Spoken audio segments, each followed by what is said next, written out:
Hello viewers, welcome to AAVA Lifestyle Anushya's cooking channel. எல்லாரும் எப்படி இருக்கீங்க? எல்லாரும் ஹெல்தியா ஹாப்பியா இருங்க. இதுவரைக்கும் என்னோட சேனலை சப்ஸ்கிரைப் பண்ணாதவங்க கண்டிப்பா சப்ஸ்கிரைப் பண்ணுங்க. அப்படியே பக்கத்துல இருக்கிற பெல் ஐகானை கிளிக் பண்ணுங்க. இன்னைக்கு நம்ம பார்க்க போற ரெசிபி சேனை கிழங்கு ஃப்ரை. இப்போ இதுக்கு தேவையான இன்கிரீடியன்ட்ஸ் என்னென்ன எப்படி செய்யறதுன்னு பார்க்கலாம். இந்த சேனை கிழங்கு ஃப்ரைக்கு நான் ஒரு 300 கிராம் அளவு சேனை எடுத்திருக்கேன். அதோட ஸ்கின்னெல்லாம் எடுத்து நல்லா க்ளீன் பண்ணி வச்சுருக்கேன். எந்த மாதிரி பீஸ் கட் பண்ணுறதுன்னு உங்களுக்கு காமிக்கிறேன். இப்போ இந்த சேனை கிழங்கை நாம் ஃப்ரை பண்ணுறதுனால இந்த மாதிரி தின் ஸ்லைசஸாக நாம் கட் பண்ணிக்கணும். இதே மாதிரியே நான் எல்லாத்தையும் கட் பண்ணி எடுத்துட்டேன். இப்போ இதில் சில மசாலா சேர்த்துக்கலாம். மஞ்சள் தூள் 1/2 டீஸ்பூன், மிளகாய் தூள் 1.5 டீஸ்பூன், மிளகு தூள் 1/2 டீஸ்பூன், பெருஞ்சீரகத்தூள் 1/4 டீஸ்பூன், சீரகத்தூள் 1/4 டீஸ்பூன், காஷ்மீரி மிளகாய் தூள் 1 டீஸ்பூன், உப்பு தேவையான அளவு சேர்த்துக்கலாம், பெருஞ்சீரகம் 1/2 டீஸ்பூன், இஞ்சி பூண்டு விழுது 1 டீஸ்பூன், கடலை மாவு 2 டேபிள் ஸ்பூன் சேர்த்துக்கிறேன், கார்ன்ஃப்ளவர் அதாவது சோள மாவு 1.5 டீஸ்பூன் சேர்த்துக்கிறேன், அரிசி மாவு 2 டேபிள் ஸ்பூன் சேர்த்துக்கிறேன். இப்போ இது எல்லாத்தையும் நல்லா மிக்ஸ் பண்ணிக்கலாம். அந்த கிழங்கோட எல்லா பக்கத்துலேயும் மசாலா கோட்டார மாதிரி நல்லா மிக்ஸ் பண்ணிக்கலாம். இந்த மாதிரி நான் மிக்ஸ் பண்ணி எடுத்துட்டேன். இந்த டைமில் நாம் இதை ஃப்ரை பண்ணுறதுக்கு ஆயில் சூடு பண்ணிடலாம்.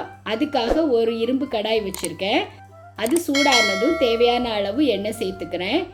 எண்ணெய் சூடானதும் இப்போ நாம் மசாலா பெரட்டி வச்சுருக்க இந்த சேனைக்கிழங்கை போட்டுடலாம். சேனைக்கிழங்கு போடும்போது கேர்ஃபுல்லாக போடுங்க. போட்டுட்டு உடனே நாம் கரண்டி போட்டு கிளற வேணாம்.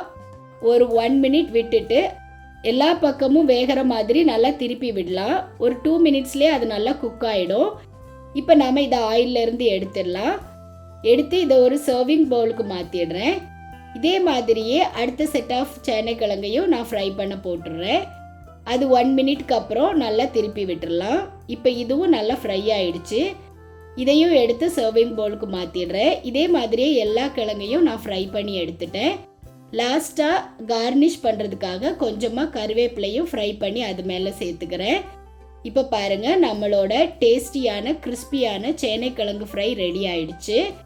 இது சாம்பார் சாதம், ரச சாதம், வெரைட்டி ரைஸ் இந்த மாதிரி எல்லாத்துக்கும் காம்போவாக சூப்பராக இருக்கும். ஸ்டார்டர்ஸாக கூட நீங்கள் சாப்பிட்லாம். ரொம்ப நல்லாயிருக்கும். குழந்தைங்களும் விரும்பி சாப்பிடுவாங்க. நெக்ஸ்ட் டைம் நீங்கள் சேனைக்கிழங்குல ஏதாவது ட்ரை பண்ணணும்னு நினச்சிங்கன்னா இந்த ஃப்ரையை ட்ரை பண்ணுங்கள். உங்களுக்கும் ரொம்ப பிடிக்கும். ஓகே வீவர்ஸ், உங்களுக்கு இந்த ரெசிபி பிடிச்சிருக்குன்னு நினைக்கிறேன்.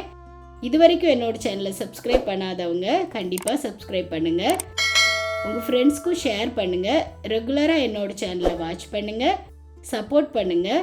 நான் இதே மாதிரி இன்ட்ரெஸ்டிங்கான ரெசிபிஸ் உங்கள் கூட ஷேர் பண்ணிகிட்டே இருப்பேன்.